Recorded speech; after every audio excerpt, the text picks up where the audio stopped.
Hey guys, Flaming Chicken here. Just going over some things to do and not do if you're shipping Pokemon cards. So we're going to start with the worst and move our way up to the best. So these are just three recent packages I got in like the past 4 days. And I get the reasons for some of it, but really it's kind of annoying. I, sometimes I get it from people who are already experienced sellers on eBay. I kind of let people know when they're inexperienced, like, hey, like, next time you probably want to sell it this way. But people who are experienced, it kind of comes with like, it kind of comes off as if they intentionally did it because they were mad that the bid got sniped. I think this was one of them. So this is how the package got shipped.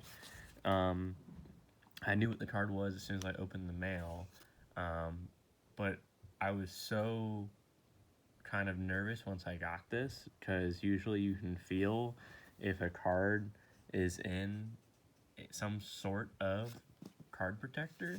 And when I grabbed the package, I didn't feel any of that plastic. So, of course, if you come across this and you're buying cards that are being mailed to you, do what I did. I videoed myself opening this package from start to finish, um, just to be sure and just to keep myself safe for this purchase. Luckily, this purchase wasn't a lot, and it was through eBay, and I, made the response within like 20 minutes of getting the package. So I will be getting refunded. But so what they did is, and it doesn't look too bad on camera at first glance until I start to tilt it like that, and the damage is extremely obvious. Um, this would have been a really good buy, would have been a great card to get, in the condition that it was pictured as, and it came extremely damaged, and we're going to go over real quickly like why it came extremely damaged. If you're a seller, um, understand that this is going to get refunded. So all you're doing is wasting your own time and the other person's time. If you're mad that your bid got sniped, I would rather that you took the card, put it in a card protector, put it through normal mail, and send it to me, even though I paid for shipping.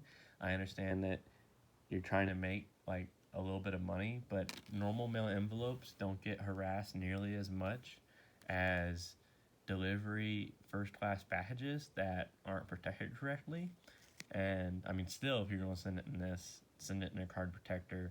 But this, clearly even a card protector may not have saved it. This wasn't even sent in a penny sleeve. This person put no sleeve on this card, just straight sent it. They were either mad or didn't know that the card would get damaged in the mail. Um, but yeah, I got it for 99 cents, uh, which would have been a great buy. But they sent it ruined, and on the inside of the envelope, it's not even a bubble mailer envelope. It's just they would have been better off just saying that in the mail normally. I don't know why they didn't go that route. I can only imagine they were frustrated that the bid got sniped, but it happens. I have bids that get sniped all the time. I think every card, no matter what the card is, I think every card really deserves um, one of these top loaders. I think that when you end up buying them, I don't even buy them in extreme bulk. I just buy them in like decent little bulk. They're like 20 cents a piece. But moving on, next level up. And like the reason why I'm also doing that, I understand like why someone would send it that way is it's understandable when your bid gets sniped. Um, but as I said, it would have been better off if they just put it in a normal mailing envelope and put it in a penny sleeve with a top loader. It would have saved them on shipping. They would have made a little bit of money, and I would have gotten my card. I still had to pay for shipping. I mean, granted, it's all going to be refunded now, but all that person has done now is destroyed their own card, which now they'll never be able to resell. No one will pay a penny for this. This is something you throw in the trash. But I mean, as you can see, it's got a little bit of whiting on the edge. But if it wasn't for this gigantic crease, it would have been a really nice card. Um, Now they're out of product, and they didn't make any money, and they've wasted time. So now the next level up, and this card I paid a little bit more. This card I got for like $3, I think. It wasn't much, but the person actually sent it in a bubble mailer, which was good.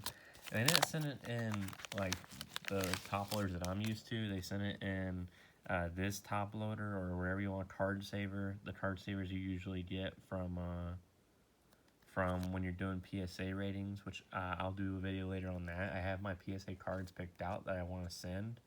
I do need to call PSA and ask them if I can send more cards than just the 15 vouchers I have for and pay for the additional cards, because I have a lot of cards I want to send to PSA and I like to save time and money on shipping. But yeah, so generally, if you're gonna send a card, you can see it's in a penny sleeve. Within this sleeve, the person taped this shut so that way the card can't really go anywhere. The card's not moving around in this card saver, so that's nice. Card saver's not. It's basically just a thicker penny sleeve. It's still pretty flexible.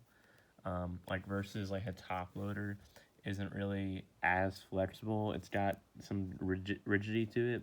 The scratches you're seeing are on the top loader. That's not on the card, and like that's common too. So if you're new and you're buying cards and your card comes damaged, but it's in a top loader, this is a damaged card, but when you see all those scratches, it's generally not the card. It's usually the top loader. The top loader is meant to take the damage that would occur to the card. But like, as I said, I understand. But like, I mean, if you're mad your bid got sniped, but they paid for shipping, you can either man up and pay the shipping and mail it correctly and still get your little bit of money for your sale, or as I said, like I would rather them have gotten their money and mailed me the card in a top loader with a penny sleeve in a normal mailing envelope, but they didn't want to do that. This card came, in my opinion, like perfectly fine. Um, Basic level of protection. It's a bubble mailer. This isn't a very strong bubble mailer. I use bubble mailers you can buy on Amazon. I don't know if this is when you buy at the mail office, because the ones at the mail office are usually actually pretty decent. This one, like, feels like a used bubble mailer. Like the bubbles are all popped, which is kind of rare. So it feels like this one's been reused multiple times by people. So the next level up, it's not that the box specifically is it's not this. I mean, this is a good packaging. It's some pretty decent cardboard for packaging. It has some. It's got some protection to it. It's curved to give it some leeway, but. And this is once again getting into more expensive cards, like, and I do the same thing. As I get into selling my higher end cards, I take a little bit more time to make sure they're protected. This person, in my opinion, did one of the best jobs. So this envelope has no internal packaging, which is fine. And as I said, this has some good solid, like, it's got some rigidity to it, especially the corners. Like, this is going to be a hard package to damage. They took it another step further, and I think they did it just the right way. They bubble wrapped the cards, but on top of that, within the bubble wrap, and I've seen these cases on a couple of sales. This is my first time getting these cases.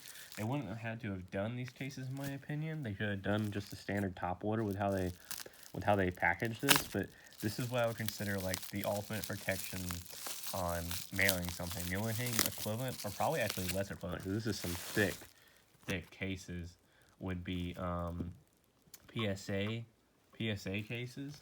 But yeah, so this here is my opinion the ultimate way to mail these cards. In fact, I'm going to have to actually take a tool to get these out. I don't know if I can send these to PSA like this. There's like a little itty bitty damage to the card.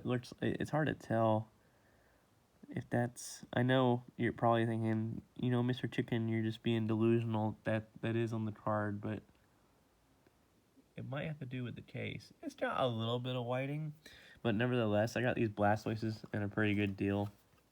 And on top of that, they come in some. These are some slabs, man. These are some serious slabs. I mean, you could probably hurt someone with these. So I got these at a decent deal. But as I'm saying, like, that is the ultimate way how to package cards, especially these cases. These cards are not going anywhere. It looks like they're even sleeved within the case, which is what you should do. So you need to put a penny sleeve. Let me open this up for those who don't know. You should penny sleeve your card before you put it into a more durable loader. And the reason why, so the penny sleeve costs a penny, and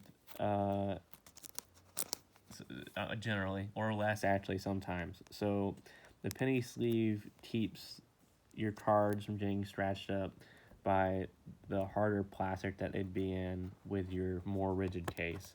This card saver case isn't really super rigid. You could probably put your cards in without penny sleeve, but why risk it? You're talking about a single scratch, especially if you have a high-end card. A single scratch can lower the value of your card drastically. This isn't a crazy high-end card, but even your non-crazy high-end cards, that scratch will be more damaging to the value than your penny sleeve would have been cost-wise. So penny sleeve your cards at a minimum, and then if you're going to mail them, depending on what you're going to mail them in, or you know what, pretty much anytime you mail them, you should be mailing them in individual top loaders. Top loaders, I guess that's where it gets pricey. They're like 20 cents a piece, unless you can buy some used ones, which really used top loaders isn't. A used top loader isn't going to affect anything. Like, it's just a piece of plastic. It's not like you're buying like a mechanical part that has been worn or abused by somebody. So those are the simple, like, the three horsemen or three levels of packaging. You have worse than just sending in an envelope through the mail. You have, oh hey, bubble saver, decent. And then if you are going to do just a standard cardboard, you definitely need to case your stuff, and you should bubble wrap it as well. Honestly, these probably didn't need bubble wrap. I mean, seriously, these things, this card weighs within this packaging, this right here alone weighs like 4 ounces. That's some thick plastic they put these in. They really treasured these cards, or they just wanted to present them really well, which they really impressed me. This was a good job. It's pretty solid plastic. But yeah, and then also the reason why we keep flashing the Beedrill around, if you're not tracking, we are giving the that Beedrill away. So this is our giveaway once we hit 50 subs. And then we'll of course do more giveaways. We'll probably do a giveaway every 25 subs, and we'll just crawl up from there. So yeah, check us out, and keep an eye open for some of our other videos. This is how to properly package your cards. Bye.